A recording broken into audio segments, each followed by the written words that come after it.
সরকারি নিয়ম নীতি মেনে পুরোপুরিভাবে বিজেপি পরিচালিত সরকারে সামিল হলো তিপ্রা মথা দল।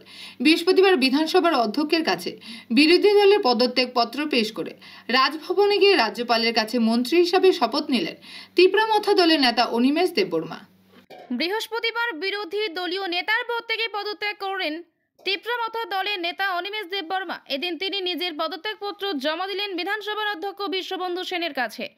এরপর রাজভবনে গিয়ে মন্ত্রী হিসেবে শপথ গ্রহণ করেন। এদিন অনিমেষ দেববর্মা ছাড়াও তিপ্রা মথা দলের বিধায়ক বৃষকের দেববর্মাকে শপথ বাক্য পাঠ করান ত্রিপুরার মহামান্য রাজ্যপাল নালু ইন্দ্রসেনা রেড্ডি। যদিও এখনো এই দুইজনকে কোনো দপ্তর তুলে দেওয়া হয়নি, খুব শীঘ্রই তাদের মধ্যে দপ্তর বন্টন করা হবে। আজ থেকে সরকারি নিয়ম নীতি মেনে বিজেপি পরিচালিত সরকারে সামিল হলো তিপ্রা মথা দল। এই শপথ গ্রহণ অনুষ্ঠানে তিপ্রা মথা দলের অন্যান্য বিধায়ক ছাড়াও দলের সুপ্রিমো প্রদ্যোৎ কিশোর দেববর্মা এবং ত্রিপুরার মুখ্যমন্ত্রী প্রফেসর ডক্টর মানিক সাহেব সহ অন্যান্য মন্ত্রী বিধায়কেরা উপস্থিত ছিলেন।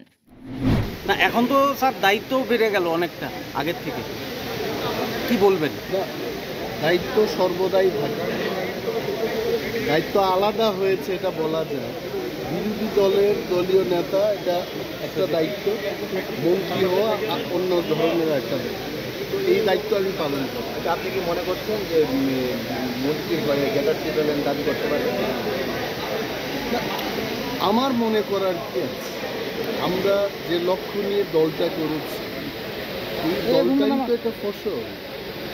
অনেক দল আছে যারা 50 বছর দল করেও একটা মুক্ত নেওয়া যায় না।